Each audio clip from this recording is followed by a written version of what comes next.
Folks, good afternoon and welcome to the next in our series of UX Bytes webinars. Your hosts today are myself, Gareth Dunlop, and my colleague Andy, who you can see on the screen as well. I'm guessing I will introduce yourselves a little bit more formally in a moment. Our topic today is thinking about how we can design better for our users by making sure that we design with our users. And unsurprisingly, the theme or the thread that's going to take us through today is the importance of making sure that by involving users right throughout the design process, we can make sure that what comes out of the end of that process has been designed and built and conceived specifically, very definitely and precisely for those users. So that's what we've got lined up. As I say, my name is Gareth Dunlop. I'm the CEO at Fathom. For those of you who would like to get in touch, you can see my email address. And for those of you who would like to tweet me or follow me on Twitter, I'm at Dunlop71. I am ably accompanied today by my colleague, Andy. Hi folks, yes, my name's Andy. I'm a UX researcher at Fathom. So my role really is looking at using different research methods to understand users' needs and then work with designers to turn that into user-friendly designs. So you can contact me at andy@fathom.pro. Great, thank you, Andy.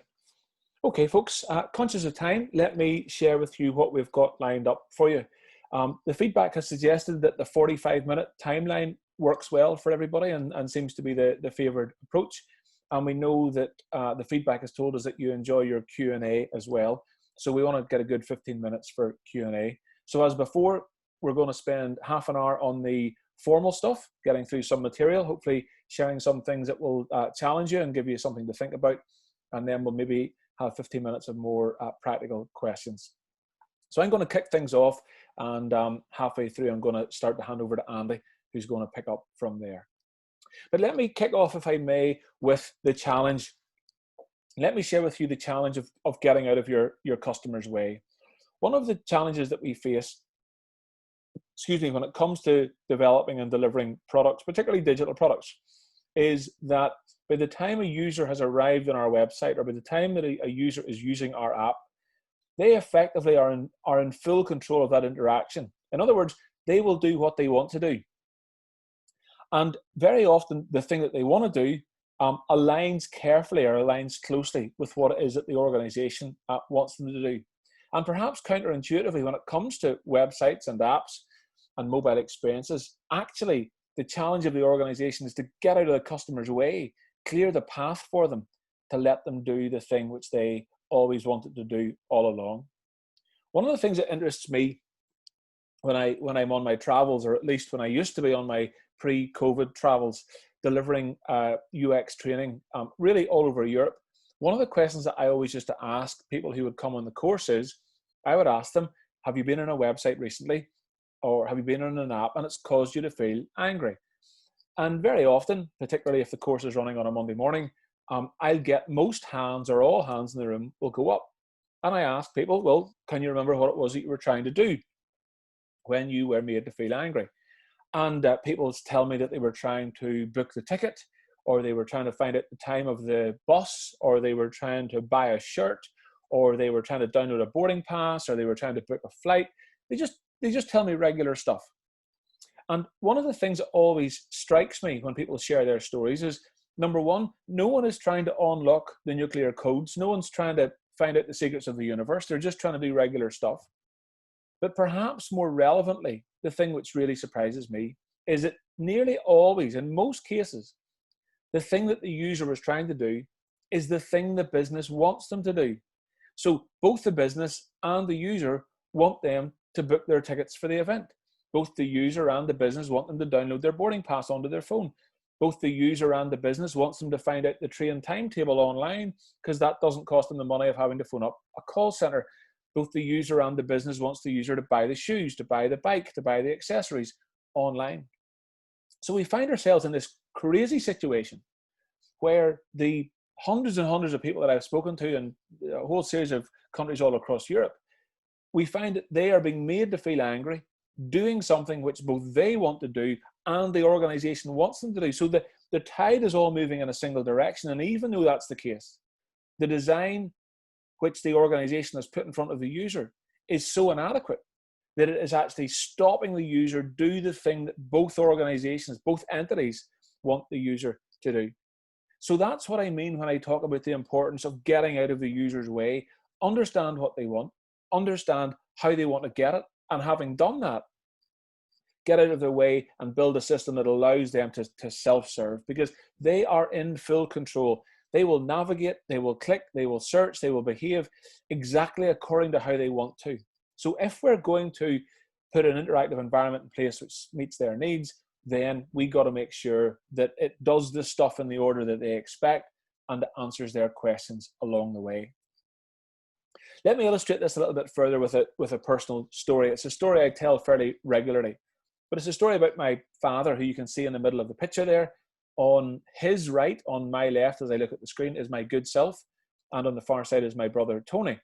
Now, my dad, as you can see from the picture, is a retired architect, and he is a man who has decided that he's going to enjoy his later years in life. And his big thing, one of his main hobbies, is travel. He's a very social man, and he likes to travel about the place. And there's three main things he does when he travels. He goes golfing twice a year when it's not COVID. He's got a buddy who has a place in Spain, goes there for 2 fortnights a year. He likes his cruises, which he goes on. And when he's not doing that, you'll often see him on buses and trains all across Ireland, making good use of his free bus pass. And he likes to do as much of the admin and research around this himself as he possibly can. And so he's got his own laptop, and he pokes away at that, and he finds out, he researches his cruises, and he books his flights and all the rest. But occasionally my phone will go, and it's my father, and I ask him how he's getting on, and he tells me that he's stuck. He tells me there's something he's trying to do in the computer, and he's stuck. And what usually happens, he lives very close to where we live, so what usually happens is I call over, he makes a cup of coffee, I sit down at the computer, and I start to see what's going on. And usually by the time the coffee comes over, I've made a bit of progress. And he asks me how I'm getting on, and I tell him, oh, I think I've got that resolved. And he often says the same thing. He says, I just can't do it. I'm stupid. Now, my dad is many things. He's not an IT expert. He would tell you that himself. But neither is he stupid. He's a retired architect. He's a perfectly intelligent man. So what is it that has caused this experience in my dad's kitchen to make him feel that way? And as a UX professional, I am compelled to observe what's going on in the kitchen and acknowledge that there is a breakdown. But the question for me is, where does the breakdown occur? And I can't help but think that if the person who built the experience that has caused my dad to feel that way, if only that person had spent half an hour in my dad's kitchen, watching my dad try to book that flight or download that boarding pass or book that appointment or research that cruise, if only they had spent half an hour in my dad's kitchen watching him try to do that, observing his questions, seeing his concerns, answering his questions, I would suggest that that designer could have created an experience that wouldn't have left my dad feeling a bit stupid and underwhelmed, but would have actually made my dad feel empowered, would have made him feel confident, would have made him feel that he could do that himself. So when we talk about designing with and not designing at our users, what we are really talking about is listening and understanding and researching and knowing. In a sense, what we are trying to do when we talk about designing with our users is we are trying to get into our users' kitchens, if you can indulge me the metaphor or indulge me the analogy. We want to know them so well. We want to know what's in their minds. We want to know what's stopping them from buying, and we want to know what motivates them to buy. Once we know all those things, well, then we can design with. And because we are able to design with, we are therefore able also to design for. So that's what we're talking about when we introduce this important idea of designing with our users. There's a number of important elements of what that therefore means. It has a big impact on process, and it has a big impact on culture. So I'm going to tackle process, and then I'm going to hand over to Andy, who's going to talk us through culturally how we can make this work, and he's going to show us a case study of a piece of work that Fathom has been involved with in the last 18 months. So how do we metaphorically get into our users' kitchens? What is it that we do, and in what order, that's going to allow us to make sure that we design with? Well, let me start with this device here. This is a well-known device for those of us who are involved in user-centered design. It's a process map.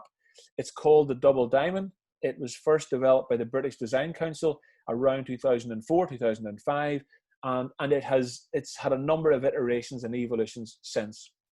The big principle of the Double Diamond is that you have not earned the right to design until you properly understand the problem. In other words, it's only, if I can go back to my metaphor, it's only when you've spent enough time in your users' kitchens, only then have you earned the right to design on behalf of those users. So the left-hand side of the Double Diamond is all about research and understanding the problem. The right-hand side of the Double Diamond is all about the solution and testing the solution. Now you'll notice that both of those things involve the user. The problem solving piece, or the problem identification piece, involves speaking with users, researching users, listening to users, asking users questions. And the right-hand side with the solution involves testing what you think might be correct with what is actually correct based on what users say. So checking in with users and designing with users is part of both the searching of the problem and also the honing and the refinement and the optimization of the solution. If I can take you back to Christian Rohr's research landscape, which is a model, again, that we use regularly at Fathom. He put this together around 2014, helping us understand our different research methods. We tend to find that in the problem space, on the left-hand side of the Double Diamond, we tend to be below that kind of x-axis. So we're down towards attitudinal research. We're wanting to find out our users' opinions. But then when we move on to the right-hand side and we're seeking out our solution, we tend to move up into that behavioral piece where we are observing our users and we want to understand how they behave with the products and the prototypes that we put in front of them. So that's how our research methods and how our process begin to weave together. We design with the user by making sure that we speak to them during the problem identification phase and during the solution phase. The activities that we typically carry out during problem identification are teasing out the user's opinions and things, and the activities that we do during the solution space is teasing out users' behavior and responses to the interfaces that we put in front of them. In terms of how that process can play itself out in the real world, what we often find is that when we take the product design process, which is research, design, build, test, what this can mean from a process perspective is that we can evolve that process and we can make sure that the process includes the opportunity to design with our users early in the process. And what you can see here is that if you have a look at the design processes that most digital leaders go through, the design elements of that work involves prototyping and validation early in the process. Again, the research phase that you see on the left-hand side is typically that attitudinal stuff, teasing out user opinion. But then when we get to the design, the prototype is there to tease out user behavior. Now, what's important about this is the validation circle, because what the validation circle encourages us to think about is that when it comes to signing off design is not the job of the creative director, or more accurately, it is not solely the job of the creative director. The creative director or the product manager or the product owner have the authority to say that the product solves business problems, but they do not have the authority to say that it solves user problems. Only users can speak on their behalf. Only the user is the ultimate arbiter of experience, and therefore what the prototype allows the design team to do is to make sure that the design solves business problems, but also put that design in front of users to make sure that it solves user problems. And what that means is that when it comes to the build part of the process, you can be confident that you're building a product which has been designed with your users and designed for your users, and that simultaneously solves business problems.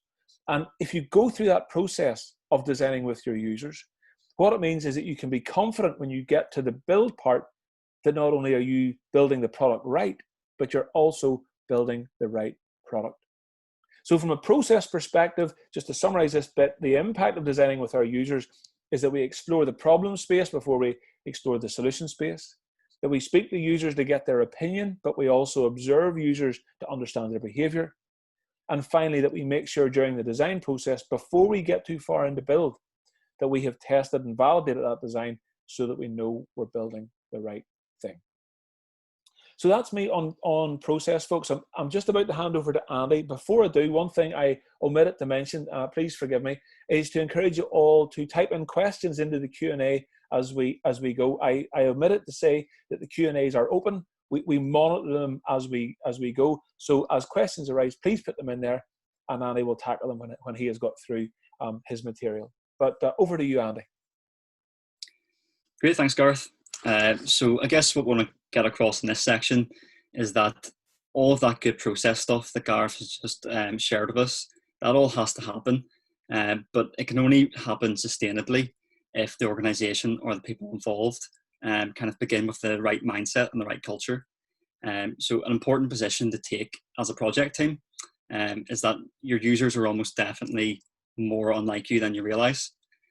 So sometimes we think that the people using our products or services are maybe 10% different from us, or a little bit different from us, but really it's a lot more than that.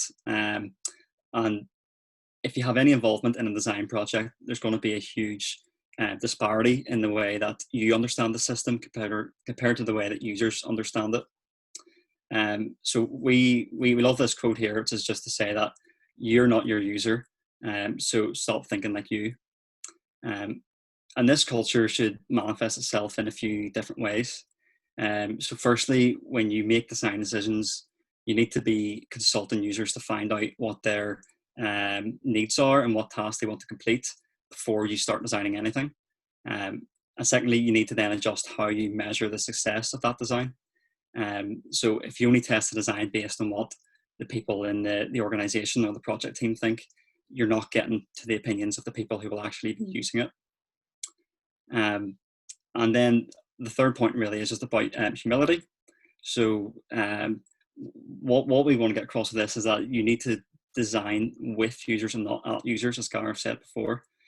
So it takes a process of putting yourself in their shoes and getting outside of the four walls of the design team and out of the boardroom, and just realizing that what you experience with a site is going to be completely different to what someone who isn't behind the scenes will experience. So with that, we'll want to move into a case study. So this is the case study we're going to share is about a project that Fathom has completed recently in partnership with PA Consulting for Belfast City Council.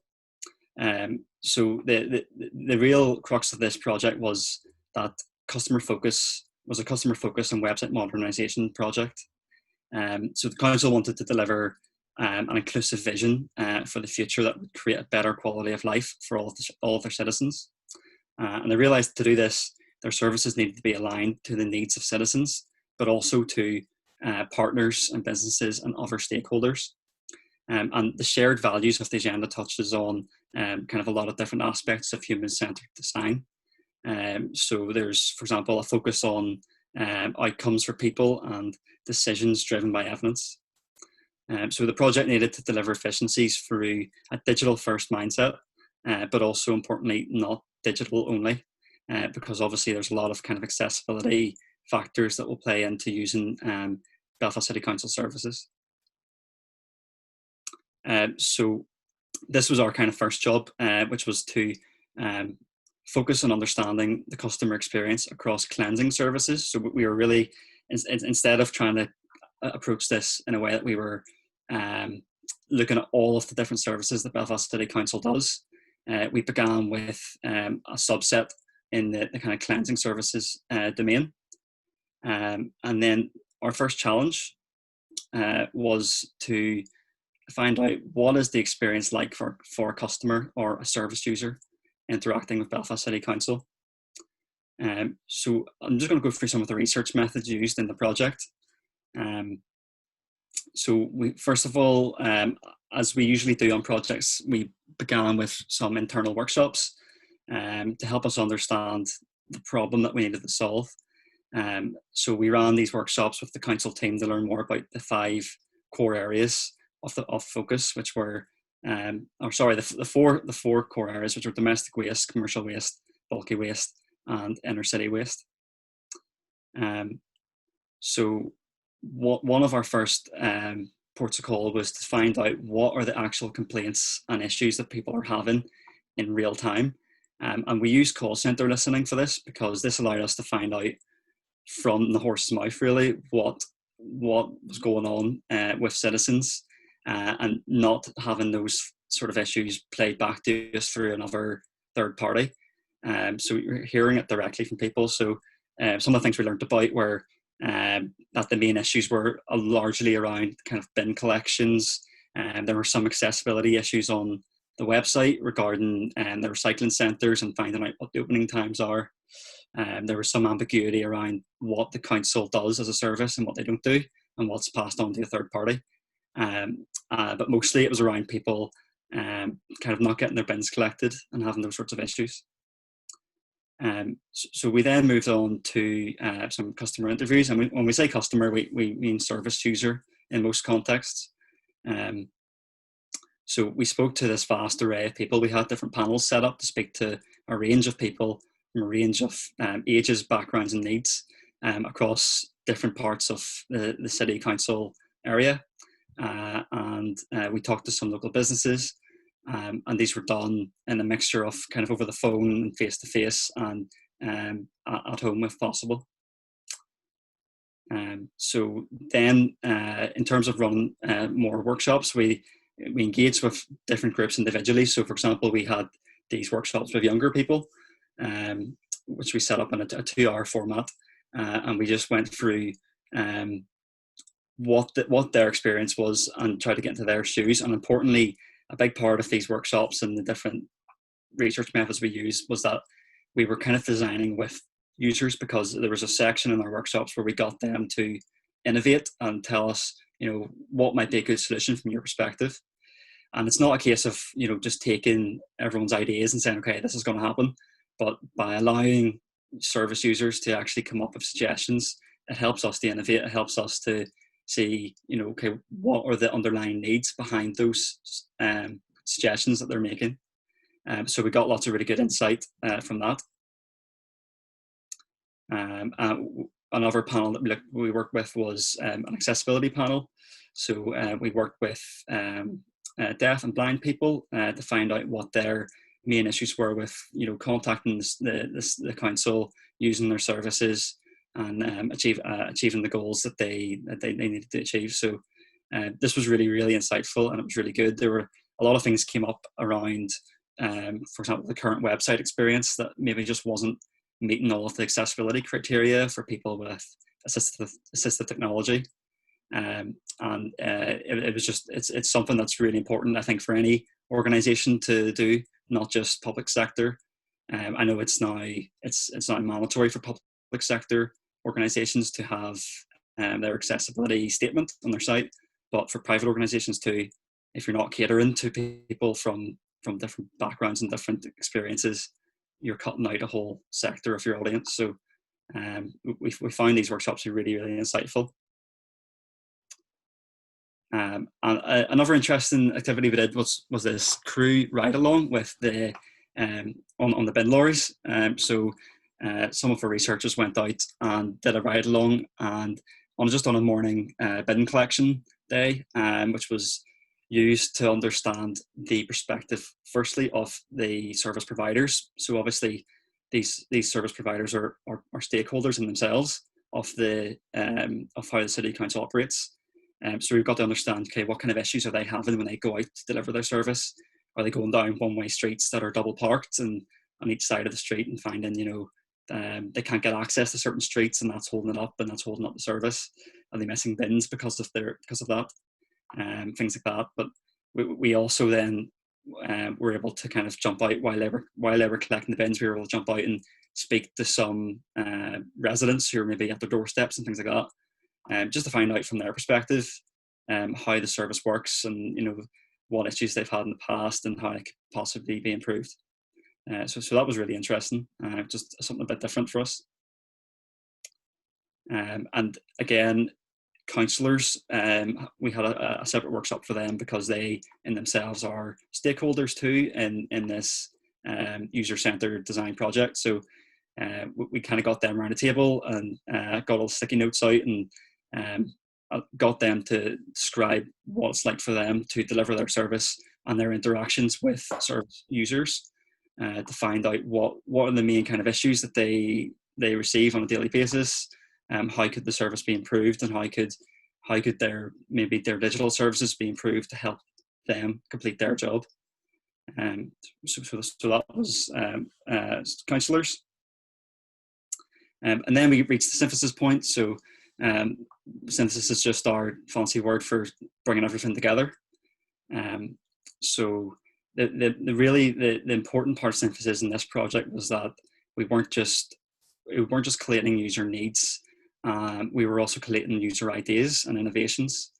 And we actually brought users into the room to help us with this. So quite often when we do synthesis, it's kind of just researchers and designers maybe working together to make sense of everything. But by actually bringing service users into the room, it helped us to make sure we didn't leave any important thoughts unattended. So when it came to kind of outputs and artifacts, we started off by just defining, okay, what's the current state of service delivery with Belfast City Council? So just a quick note on just the difference between kind of current and future state, and what they are is, the current state is this visualization of what's actually happening at the moment from the customer's point of view or the user's point of view.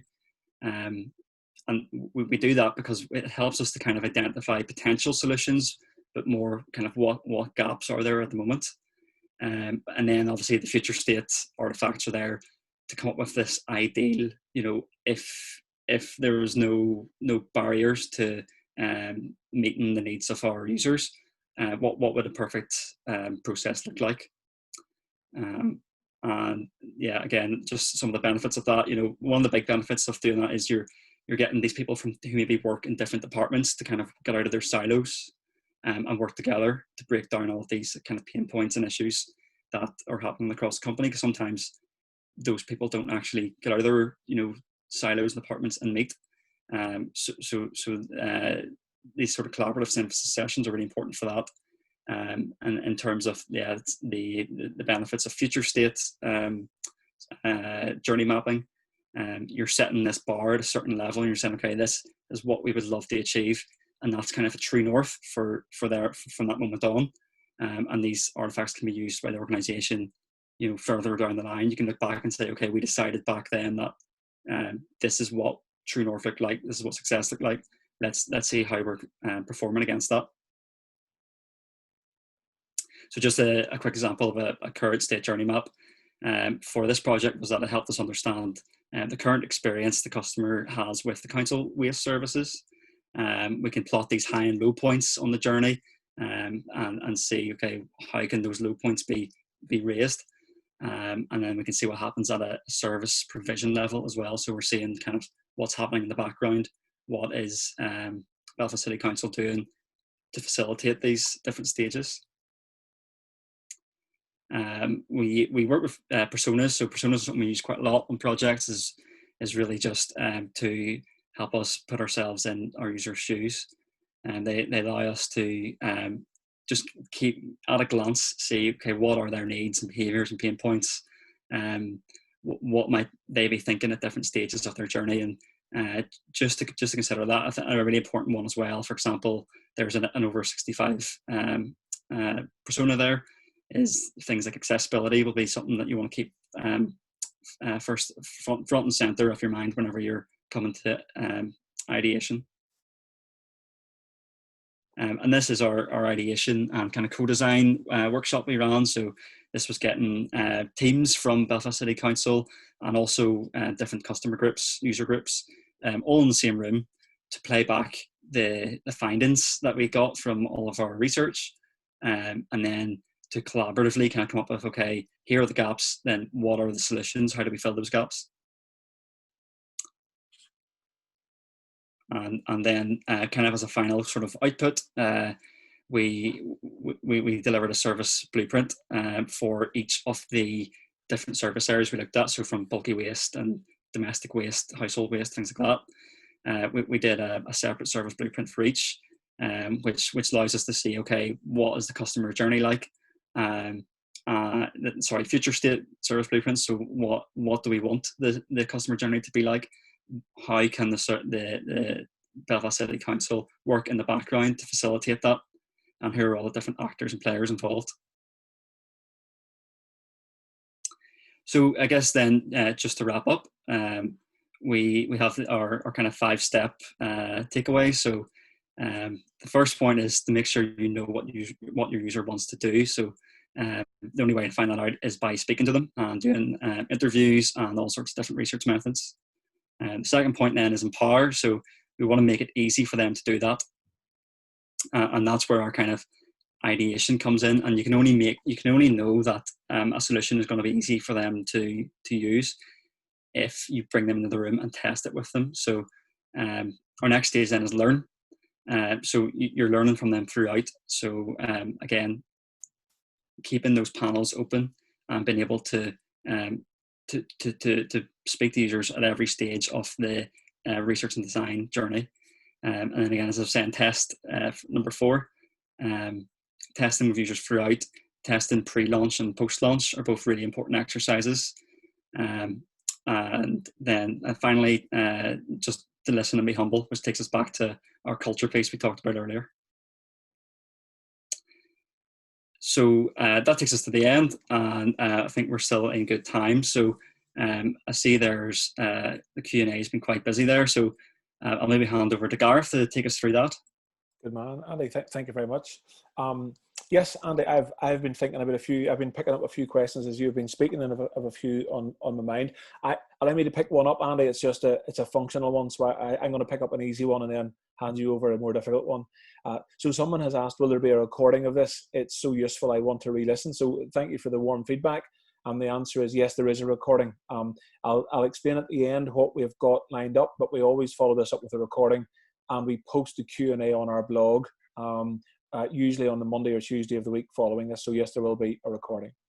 But Andy, let me ask you this. This comes from Katie Thompson. Katie's interested to know, how did we find people willing to talk to us about their experiences, and do we incentivize? Yeah, it's a good question, and it's always something that needs to be considered in any project, is how can you get the most out of the people that you do talk to. What we find is, generally speaking, people are happy to share their experiences on any kind of project we do. It's very, very rare that we get people pushing back against us. Now, one of the issues is actually getting people, getting their time in the first place and getting them to give us that time slot. And that's where things like incentives are usually the way to go, to make sure that people are, they're not going to kind of sign up and then tell you a day before, I can't make it. So incentives are really good for that there. And generally speaking, to get the most out of people in interviews, it's really comes back to humility again. So it's we're coming at it and remembering that we live and breathe this every day. We live and breathe design and research, and we know we can name all the components on a website, whereas the person you're speaking to doesn't think about that at all in their day to day.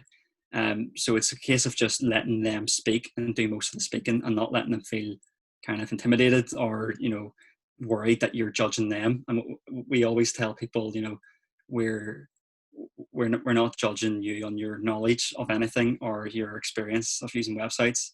We're trying to make sure it works well for you. So if there's an issue with the service that you're using, or if it's a website, if there's an issue with the website you're using, that's what we're trying to fix, and not you. So it kind of comes back to just a mixture of being humble and incentivizing where it needs to be to get people at the table in the first place.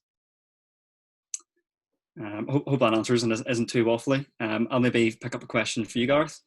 No problem, Andy. Let me just have a look. So how are you dealing with the challenges of research and testing with users during the pandemic? And that's from Anna Maria. Yeah, it's a common question. We get it on clients with projects, and we get it on sessions like this. I'll try and give you the most honest answer I can. We're doing much better than I might have thought we were if you'd asked me that question back in March. The technology really has been on our side. Getting in touch with users, being able to do remote usability testing, being able to build rapport, being able to run interviews, run focus groups. That the technology has been really quite remarkable. Now, there's no point pretending that the technology is as good as physically being with someone. It simply isn't. And when you think about even things like the fact that 80% of human communication is non-verbal, if you're running a usability test or you're running a structured interview and you're separated by technology and you're not physically in the same room, there's no doubt about it, you can miss verbal cues. But the technology has been excellent. We've been able to run usability tests. We've been able to do eye tracking, analytics, A/B testing, focus groups, structured interviews, online surveys, card sorts, tree tests, desk research, secondary research. All that stuff has been able to continue well. So when you think about what can we not do quite as well, it's a small but important percentage. It's maybe about 5%.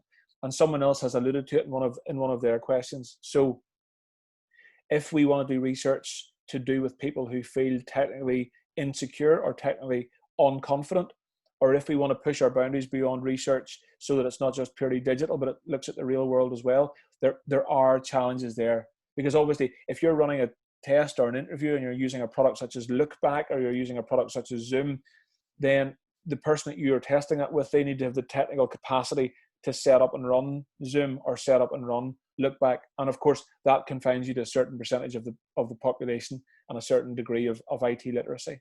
So the technology has been very good. I think when your process is good in terms of lining people up, good communication, good paperwork, letting them know what they're getting themselves into, all of that stuff needs to be done regardless of whether or not you're in a COVID world. So the research has been performing well, and I've been pleased with how it's been able to continue. As I say, I don't think I could have given you that answer in March, but I've been very pleasantly surprised by the quality of the technology and the quality of people's capacity and willingness to adapt. Okay, Andy, I think it's my turn to bat one back to you. I'll maybe bat back two if I may, because they're closely related. Someone has asked what our favorite research methods are, and then Sean has asked, how do we define what research methods to use from project to project? Okay, I'll maybe start with Sean's question about how to decide what to use. It's a really good question. Sometimes it doesn't just come down to one reason. It doesn't always just come down to this is the ideal solution, because sometimes it comes down to client budget as well.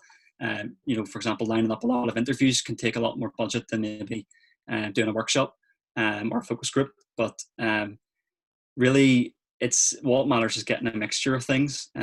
Generally speaking, it's great to start off with research methods that are more kind of looking at analytics and things like that. So let's take a typical website research project, for example. You might want to start with something that allows you to see at a glance what's actually currently happening at the moment.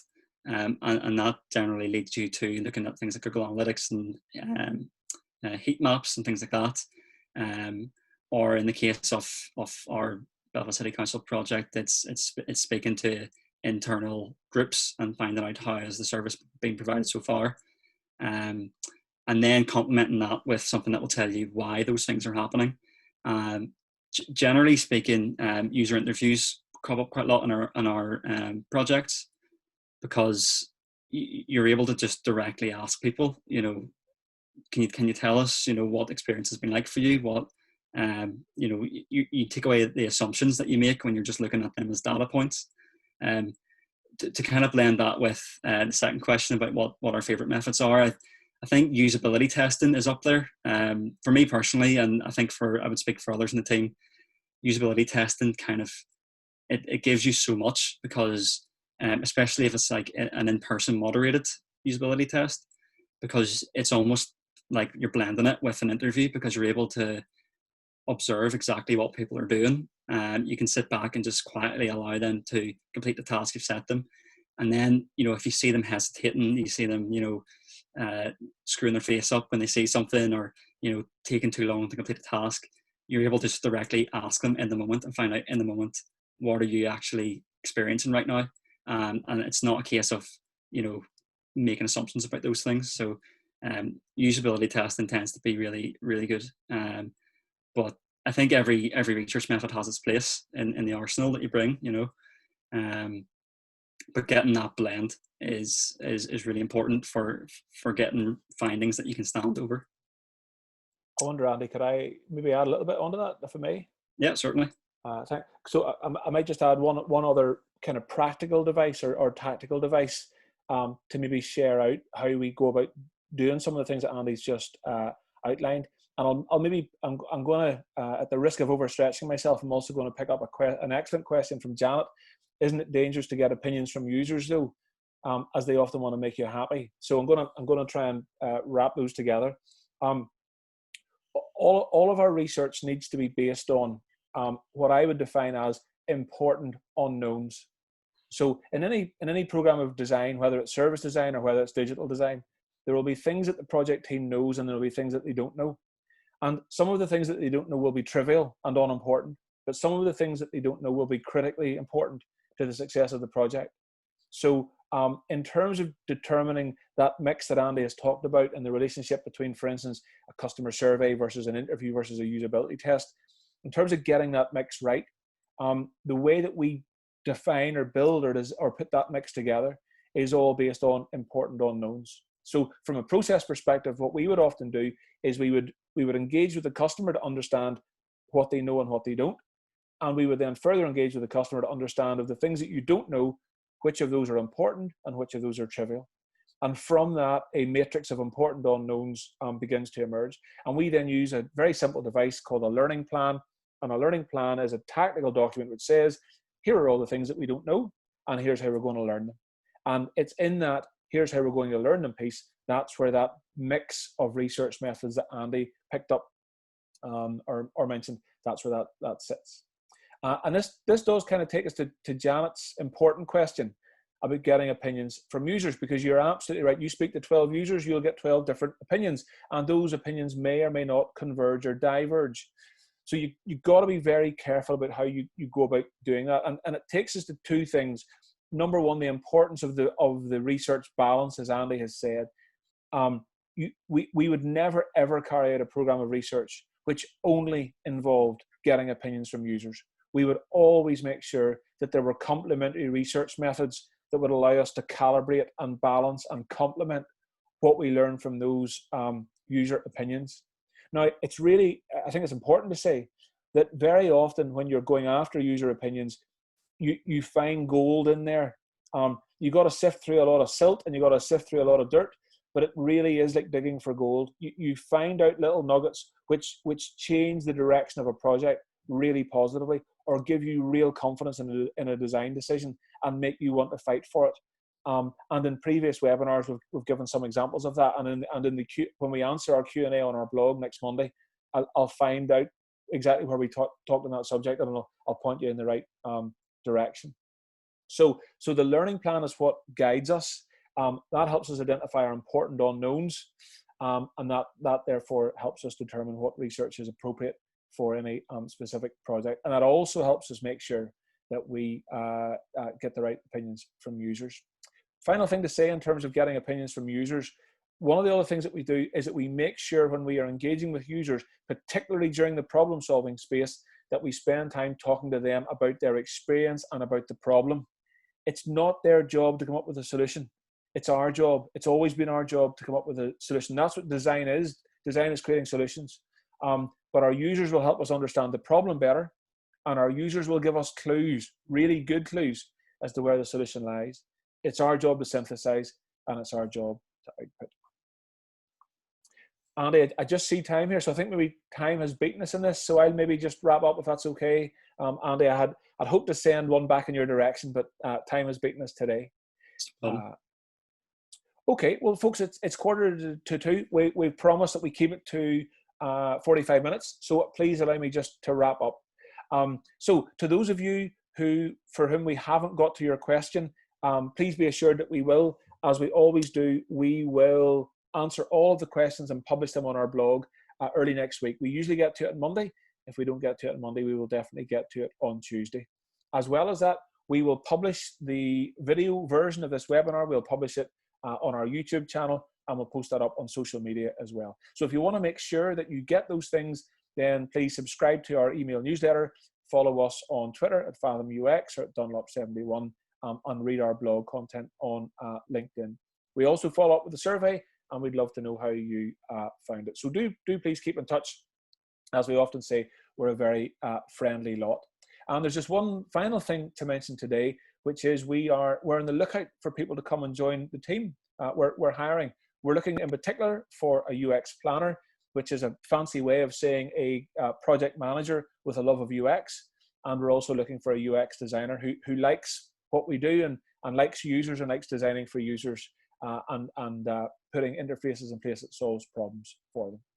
So that is us for today, folks. As always, thank you so much for your time and attention. It's been great having you with us this lunchtime. We will be going again for the next in the series in about a month's time. So please keep a close eye out on all our various channels, and we'll let you know the date for that just when we get a chance. Many thanks, folks. Thank you.